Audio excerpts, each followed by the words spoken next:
அருட்பெருஞ்சோதி அருட்பெருஞ்சோதி தனிப்பெருங்கருணை அருட்பெருஞ்சோதி திரு அருட்பிரகாச வள்ளலார் திவ்ய திருவடிகளே சரணம். வள்ளல் மலரடி வாழ்க வாழ்க, எல்லா உயிர்களும் இன்புற்று வாழ்க. ராமலிங்கா அபயம், ராமலிங்கா அபயம், ராமலிங்கா அபயம் அபயம். அனைவருக்கும் வந்தனம். வள்ளலார் பெருமைகள் உங்களை அன்புடன் வரவேற்கிறது. வள்ளலார் பெருமைகள் எனும் இந்த யூடியூப் சேனல்ல இன்றைய காணொளியில் நாம என்ன பார்க்க போகிறோம்னா, நம்முடைய உடம்பு. ஆமா, நம்முடைய மனசை பத்தின பதிவுகள் எல்லாம் சில பதிவுகள் வள்ளலார் பெருமைகள்ல வந்திருக்கு. முதல் முறையாக நம்முடைய உடம்பை பற்றி நாம பார்க்க போகிறோம். இந்த உடம்ப நாம என்னெல்லாம் நினைச்சிட்டு இருக்கிறோம், இந்த உடம்பினுடைய நிலையாமை என்ன, இந்த உடம்பு இப்ப வாழ்ந்துகிட்டு இருக்கிற மாதிரியே வாழ்ந்துகிட்டு இருந்தோம்னா ஒரு நாள் மரணம் அடைஞ்சிடும்.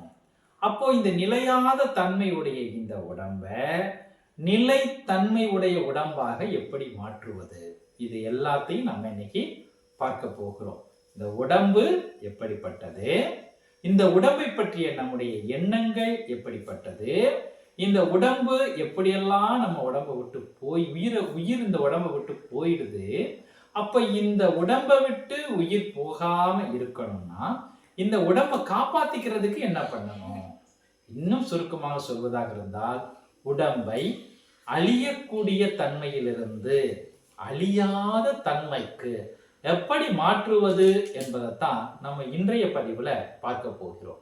சரி, இதற்கு பெருமானாருடைய திரு அருட்பாவிலிருந்து தான் ஆதாரம் எடுக்க போகிறோம்.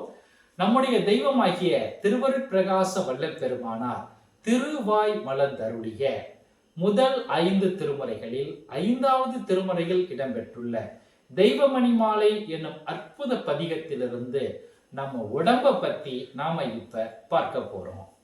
அதுல பெருமானார் சொல்றாங்க, உப்புற்ற பாண்டம் என 9 துவாரத்துள் உற்றசும் பொழுகும் உடலை உயர்கின்ற வானிடை எரிந்த கல் என்றும் மலை உற்றிலியும் அருவி என்றும் வெப்புற்ற காற்றிடை விளக்கென்றும் மேகமுறு மின்னென்றும் வீசு காற்றின் மேற்பட்ட பஞ்சென்றும் மஞ்சென்றும் வினை தந்த வெறுமாய வேடமென்றும் கப்புற்ற பறவை குடம்பை என்றும் பொய்த்த கனவென்றும் நீரில் எழுதும் கை எழுத்தென்றும் உட்கொண்டு அதில் ஆசை கைவிடேன் என் செய்குவேன் தப்புற்ற சென்னையில் கந்த கோட்டத்துள் தலம்போங்கு கந்தவேலே தப்பற்ற சென்னையில் கந்த கோட்டத்துள் வளர் தலம்போங்கு கந்தவேலே தன்முக தீயமணி உன்முக சைவமணி சண்முக தெய்வமணியே. அப்படி பெருமானார் இந்த உடம்பை பற்றிய நம்முடைய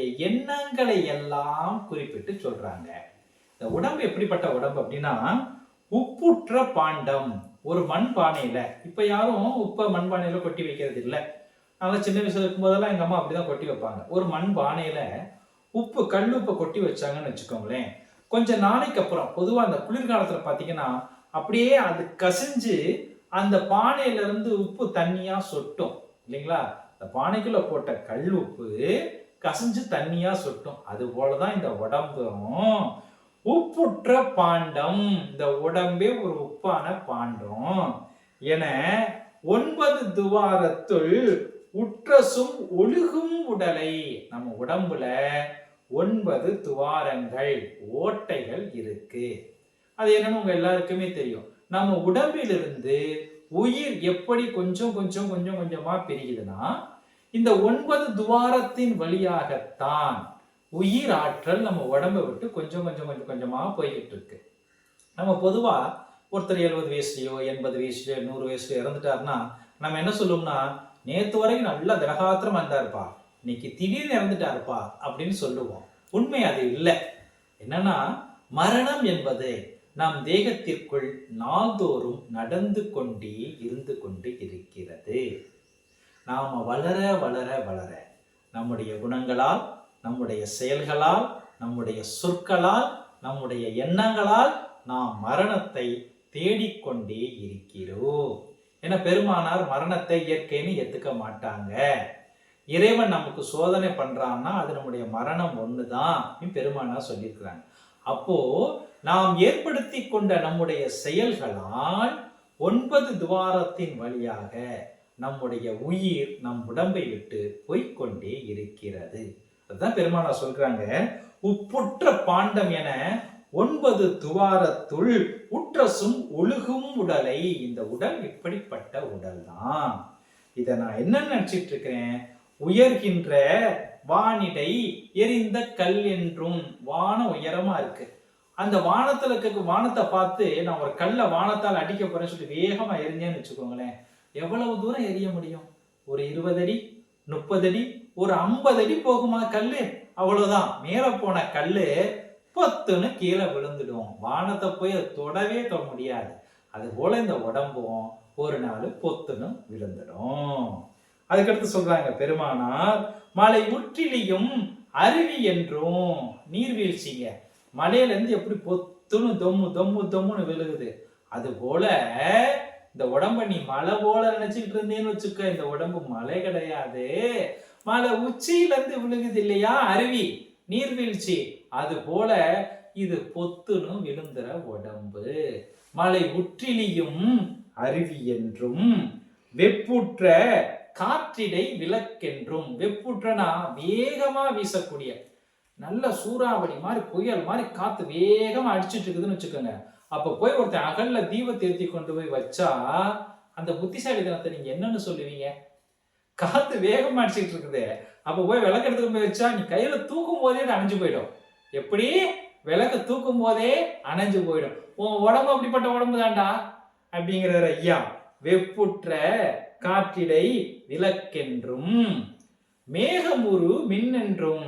நம்ம எல்லாம் மழைக்காலங்கள்ல பார்ப்போம், வானத்தை என்ன பண்ணும், மின்னல் பளிச்சுன்னு வந்துட்டு போயிடும். மேகம் வரும் பொழுது மேகம் ஒரு மின்னென்றும், இடி போல கூட இல்லை, ஒரு 10 செகண்ட் சத்தம் கேட்கறதுக்கு மின்னல் எப்படி பளிச்சுன்னு வந்துட்டு போயிடும். இப்ப இந்த உடம்புடைய நிலையாமை எப்படிப்பட்டதுன்னா, மேகத்துல தோன்ற மின்னல் போல பளிச்சென்று தோன்றி மறைந்து விடும். மேகம் ஒரு மின் என்றும் வீசு காற்றின் மேற்பட்ட பஞ்சென்றும். இதுவும் அதேதான், காத்து வேகமா வீசிக்கிட்டு இருக்குது, அதை கொண்டு போய் பஞ்சு அப்படி வச்சோம்னா பறந்து அடிச்சு போயிட்டே இருக்கும். காத்து எந்த திசையில போகுதோ அந்த திசையை நோக்கி பஞ்சு என்ன பண்ணிடும், பறந்து போயிடும். அது போல இந்த உடம்பும் பறந்து போயிடும், ஜம்முன்னு ஓடிடும். வீசு காற்றின் மேற்பட்ட பஞ்சென்றும் மஞ்சென்றும். மஞ்சுனா இந்த கூரை வீட்டுல பாத்தீங்கன்னு வச்சுக்கோங்களேன், உள்ள ஒரு புல்லெல்லாம் போட்டு ஒரு மஞ்சு ஒண்ணு வச்சிருப்பாங்க. அது ஒண்ணு நிரந்தரமாலாம் இருக்காது, கொஞ்சம் தானியங்களை கொட்டி வைக்கிறதுக்காக வைப்பாங்க, ஒரு காலத்துக்கு அப்புறம் எடுத்து போட்டுடுவாங்க. ஏன்னா அது கொஞ்ச காலம் தான் தாங்கும். அது போல மஞ்சென்றும் வினை தந்த வெறு மாய வேடம் என்றும். இந்த உடம்பு எப்படிங்க, கடவுளுடைய அருளால் இந்த உடம்பு நமக்கு கிடைக்கப்பட்டதாக நாம் நினைத்து கொண்டிருந்தால் அது தவறு. கடவுளுடைய அருள் சக்தி என்ன பண்ணுது, நாம செய்த கர்ம வினைகளுக்கு ஏற்ப பிறவியை கொடுக்க வைத்தாலும் கர்ம வினைகளை அடிப்படையாக வைத்து வரக்கூடிய இந்த தேகம் மாய தேகம்தான். அதனால்தான் பெருமானார் சொல்கிறார், வினை தந்த கர்ம வினைகள் தந்த வெறும் மாய வேடம். மாய வேடம் கூட சொல்ல, வெறும் மாய வேடம். உடம்பே ஒரு மாயம், மறைந்து போகக்கூடிய தன்மை உடையது. ஏன்னா இந்த உடம்பை கொடுத்தது எது என்று கேட்டால் நம்முடைய கர்ம வினைகள். இந்த பிறவியில நான் இந்த அம்மா அப்பாவுக்கு பிறக்கணும், இப்படிதான் பிறக்கணும், இந்த கைகாலோட பிறக்கணும், இந்த உடம்பு இப்படி இருக்கணும்னு கொடுத்தது வினைகள். வேறு மாய வேடம் என்றும் கப்புற்ற பறவை குடம்பை என்றும். ஒண்ணும் இல்லைங்க, மரக்கிளையில ஒரு பறவை உட்கார்ந்துருக்குன்னு வச்சுக்கோங்களேன், டக்குன்னு பறந்து போயிடும். அந்த மரக்கிளையிலேயே எப்ப பாரு உட்கார்ந்துகிட்டு இருக்கும், ஒரு செகண்ட் உட்காரும், அடுத்த செகண்ட் மறைஞ்சு போயிடும். அது போல கப்புற்ற பறவை குடம்பை என்றும். அதில் கட்டி கூடு, இப்போ கூடு பார்த்தீங்கன்னா ஒரு மரக்கடையில பறவை வந்து கூடு கட்டி இருக்கும், சரிங்களா? அந்த கூடு நிரந்தரமா இருக்காது. அந்த பறவை இன்னைக்கு இந்த கூடு கட்டி இருக்கும், இப்ப இருக்கும், கொஞ்ச நாள் ஆச்சுன்னு வச்சுக்கோங்களேன், அந்த குஞ்சு பொரிச்சு பறவை வந்ததுன்னா கூட்டை கலைச்சு விட்டுடும். அது போல இந்த உடம்பும் கலைந்து போகக்கூடிய உடம்பு. ஒரு மரக்கிளையில் பறவை கட்டி இருக்கக்கூடிய ஒரு கூடு. அது நிரந்தரமான வீடா கிடையாது இல்லையா? அது போலதான் கப்புற்ற பறவை குடம்பை என்றும் பொய்த்த கனவென்றும். கனவே பொய் தான் இல்லையா? நம்முடைய எண்ணங்கள் தான் கனவா வருது. ஐயா என்ன சொல்றாரு? பொய்த்த கனவென்றும். அந்த கனவு கூட உண்மை கிடையாதுடா, பொய்யான கனவுடா. பொய்த்த கனவென்றும் நீரில் எழுதும் கை எழுத்தென்றும். நம்மளாம் சின்ன வயசுல எழுதுவோம். ஆத்துல போகும்போது, நான் எங்க ஊர்ல வைகை ஆத்துல வெள்ளம் போகும் சரிங்களா? கொஞ்சம் தண்ணி குறைஞ்சதுக்கு அப்புறம் அதெல்லாம் குளிப்போம். தண்ணி லேசா ஓடிட்டு இருக்கும்போது அதில் குளிப்போம். எழுதும்போது தண்ணியில இப்படிலாம் கையில பேரெல்லாம் எழுதுவோம். அதெல்லாம் நிக்குமா என்ன? இல்லையா? அது போல நீரில் எழுதும் கை எழுத்து. நம்ம வாழ்க்கையே எப்படிப்பட்ட வாழ்க்கை தானா? நம்ம உடம்பு என்ன? நீரில் எழுதும் கை எழுத்தென்றும் உட்கண்டு இதெல்லாம் எனக்கு தெரிஞ்சாலும், பாருங்க, இதெல்லாம் நமக்கு தெரியாம ஒண்ணும் கிடையாது. உட்கண்டு கொண்டு எனக்கு தெரிஞ்சாலும் அதில் ஆசை கைவிடே. இந்த உடம்பு மேல நான் வச்சிருக்கிற ஆசை இருக்கே, இந்த உடம்புக்காக நான் என்னெல்லாம் பண்ணிக்கிறேன் இல்லையா? மேக்கப் போட்டுக்கிருவேன், நல்ல ட்ரெஸ் வாங்கி போடுவேன், இந்த உடம்பு இப்படி இருக்கணும்பேன், அப்படி இருக்கணும்பேன். ஏன்னா நம்முடைய தேவைகள் அனைத்தையும் நாம் உடம்பை அடிப்படையாக வைத்துத்தான் இந்த உலகிகளில் தீர்மானம் செய்து கொண்டிருக்கிறோம். இந்த உடம்பின் மீது நமக்கு இருக்கக்கூடிய பற்று இருக்கு பாருங்க, சாதாரண பற்று கிடையாது. அதனாலதான் பெருமானார் அந்த இறைவனிடம் சரணாகதி அடையும் பொழுது மூன்றையும் ஒப்படைக்கணும்னு சொல்லும் போது முதல்ல எதை சொல்லுவாங்கன்னா, உடல் பொருள் ஆவி அப்படின்னு சொல்லுவாங்க. எடுத்த உடனே உடலைத்தான் சொல்லுவாங்க. அதெல்லாம் உண்மையா முதல்ல ஆவியத்தான் சொல்லணும், உயிரைத்தான் சொல்லணும். ஆனா உயிர் கூட நமக்கு தெரியாது. அப்ப நம்ம எதன் மீது அதிக பற்று வைத்திருக்கிறோம் என்று பார்த்தால் இந்த உடல் மீது. இந்த உடம்பை காப்பாத்திக்கணுங்கிற பற்று கிடையாது, ஆடாத ஆட்டமெல்லாம் ஆடுறதுக்கான பற்ற வச்சுக்கிட்டு இருக்கிறோம். அப்போ உட்கண்டு கொண்டு அதில் ஆசை கைவிடே. இந்த உடம்பின் மீதான ஆசைய நான் கைவிட மாட்டேங்கிறேன். என் செய்குவேன்? எனக்கு தெரியலையே, நான் என் செய்குவேன்? தப்பற்ற சென்னையில் கந்த கூட்டத்துள் வளர் தளம்பூங்கு கந்தவேலே தன்முக துய்யமணி உன்முக சைவமணி சண்முக தெய்வமணியே என்கின்ற அற்புதமான பதிகத்தில் இந்த உடம்பு எப்படியெல்லாம் நிலைத்தன்மை இல்லாதது, இது நிலையாமையை அடிப்படையாக கொண்டது அல்ல, இது நிலை அற்ற தன்மையை, உறுதி இல்லாத தன்மையை அடிப்படையாக கொண்டது அப்படின்னு சொல்லிட்டாங்க. சரி, இந்த உடம்பை பத்தி பெருமானார் இப்படி எல்லாம் சொல்லிட்டாங்க. ஆனா சுத்த சன்மார்க்கத்துல என்ன ரொம்ப முக்கியமானது தெரியுமா? அருட்பா மொத்தத்தை நீங்க படிச்சீங்கன்னா உடம்ப காப்பாத்திக்கோ, உடம்ப காப்பாத்திக்கோ, உடம்ப காப்பாத்திக்கோ. ஏன்னா உடம்ப காப்பாத்தாம விட்டுட்டா மரணம் வந்துடும், உடம்ப விட்டு உயிர் போயிடும் இல்லையா? அப்ப உடம்ப காப்பாத்தணும். எப்படி காப்பாத்தணும்? உடம்பின் மீதான பற்று உடம்பை காப்பாற்றாது, அது ஆசைகளை அடிப்படையாக கொண்டது. அப்போ உடம்பை எப்படி காப்பாற்றணும்னா, இந்த உடம்பை காப்பாற்றுவதற்கென்று ஒரு மார்க்கம் இந்த உலகிகளில் வந்தது. நம்முடைய தெய்வ தந்தையாகிய திருவருட்பிரகாச வள்ளல் பெருமானார் அந்த மார்க்கத்தை கொடுத்தார். உடம்பு நிலையற்ற தன்மையில் இருந்து நிலைத்தன்மையை நோக்கி பயணம் செய்வதற்காக ஒன்றை இந்த உடம்பிற்குள் சேர்க்க சொல்கிறார் பெருமானார். எதை சேர்த்தால் இப்படி பட்டுன விழுகிற உடம்ப, பஞ்சு போல பறக்கிற இந்த உடம்ப, மின்னல் போல் தோன்றி மறையும் இந்த உடம்பை காப்பாற்றிக் கொள்ள முடியும் என்று சொன்னால் அதற்கும் பெருமானார் திருவாய் மலர்ந்தருளிய திரு அருட்பாவில் 6ஆம் திருமுறைகள் தனி திரு அலங்கள் எனும் தலைப்பில் பெருமானார் சொல்கிறார், பொத்திய மல பிணி புழு குரம்பைதான் சித்தியல் சுத்த சன்மார்க்க சேர்ப்பினால் நித்தியமாகியே நிகழும் என்பது சத்தியம் சத்தியம் சகத்துள்ளீர்களே. பெருமானார் பதில் சொல்லிட்டாரா? இந்த உடம்பை எப்படி காப்பாற்ற முடியும்னா, இந்த உடம்பு எப்படிப்பட்ட உடம்பு? பொத்திய மலப்பிணி 5 மலங்களான உடம்புதான். ஆணவம், கண்மம், மாயை, மாமாயை, திரோதாகி என்கின்ற அந்த மலங்களுக்குள் கட்டுப்பட்ட அழிந்து போகக்கூடிய இந்த உடம்பை பொத்திய மலப்பிணி புழு குரம்பை தான். புழு வச்சு உடம்பு தான் இந்த உடம்பு. மண்ணான உடம்பு தான் இது. ஒரு பச்சை மண்பானைய ஒரு மண்பானை செய்யறோம்னு வச்சுக்கோங்களேன். ஒரு மண்பானை செய்யும் போது முதல்ல மண் எடுத்து அதுல தண்ணி ஊத்தி நல்லா மிதிச்சு, குயவர்களை நீங்க பார்த்துருக்கிறீங்களா? நான் பார்த்துருக்கிறேன். எங்க வீட்டுக்கு பக்கத்திலேயே இருந்தாங்க, அந்த தெருவுல இருந்தாங்க. நல்லா மண்ணை பிணைஞ்சு நல்லா அந்த பக்குவம் வந்ததுக்கு அப்புறம் அதை பச்சை மண்ணை பானையா பிடிப்பாங்க. அப்படியே பிடிச்சு வச்சா பானை நிலையா இருக்குமா? இருக்காது. பச்சை பானையை தூக்க கூட முடியாது. தொட்டிங்கனாலே மண்ணு என்ன ஆயிடுச்சுன்னா வெறும் மண்ணு. அப்ப இந்த உடம்பு மண்ணான தேகம்தான். இது மலங்களால் சூழப்பட்ட தேகம்தான். பொத்திய மல பிணி புழு குரம்பை தான். இந்த மண்ணான தேகத்தை ஒன்ன வச்சு சுட்டோம்னா, எப்படி பச்சை பானையை நெருப்பு மூட்டி சுட்டால் அது நிரந்தரமான திடமான மண்பானையாக மாறுகிறதோ, நம் பயன்பாட்டிற்கு ஏற்ற பானையாக மாறுகிறதோ, அதுபோல் பொத்திய மல பிணி புழு குரம்பை தான் சித்திகள் சுத்த சன்மார்க்க சேர்ப்பினால் சித்துகள் நிறைந்த இறைவனுடைய சித்தாகிய சுத்த சன்மார்க்கத்தை இந்த உடம்பிற்குள் சேர்த்தார்.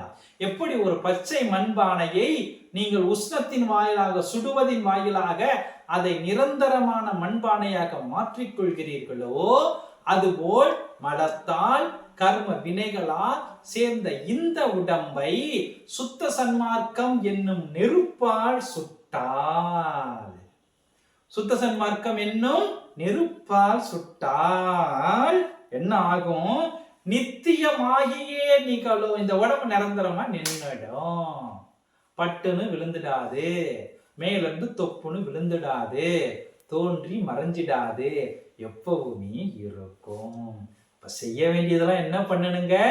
அழியக்கூடிய இந்த உடம்பை சுத்த சன்மார்க்கம் என்னும் அற்புதமான தவ கணலால், சுத்த சன்மார்க்கம் என்னும் பக்தி கணலால், சுத்த சன்மார்க்கம் என்னும் ஒழுக்க கணலால், சுத்த சன்மார்க்கம் என்னும் சொல்லப்படக்கூடிய தயவு நிறைந்த கருணை நிறைந்த ஜீவகாருண்ய கணலால், சுத்த சன்மார்க்க தவ கணலால் சுட்டால் நித்தியமாகியே நிகழும். இந்த உடம்பு நிரந்தரமாகி நிகழும்.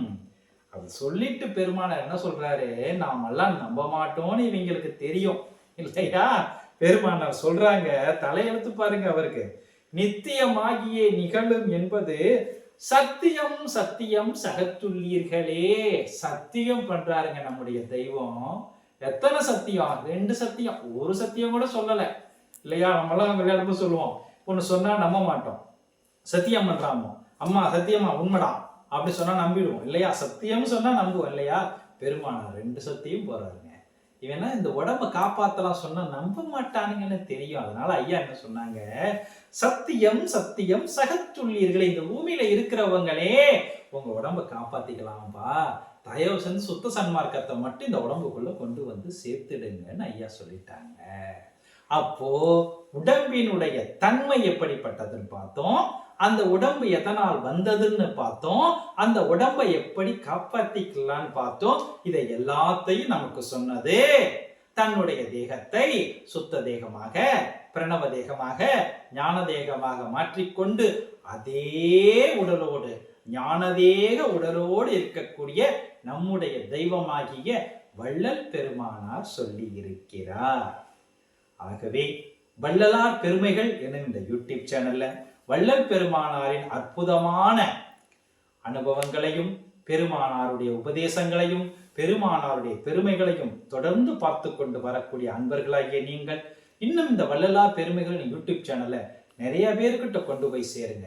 ஏனென்றால் நாம் சொல்லுவது அனைத்தும் நம் தெய்வமாகிய வள்ளல் பெருமானாரின் திருவார்த்தைகள் என்று கூறி உங்களிடமிருந்து விடைபெற்றுக் கொள்வது உங்கள் அன்பு சகோதரன் காஞ்சிபுரத்திலிருந்து செந்தில். அருட்பெருஞ்சோதி அருட்பெருஞ்சோதி தனிப்பெருங்கருணை அருட்பெருஞ்சோதி திருவருட்பிரகாச வள்ளலார் திவ்ய திருவடிகளே சரணம். வள்ளல் மலரடி வாழ்க வாழ்க, எல்லா உயிர்களும் இன்புற்று வாழ்க. ராமலிங்காபயம், ராமலிங்காபயம், ராமலிங்கா அபயம் அபயம். நன்றி, வந்தனம்.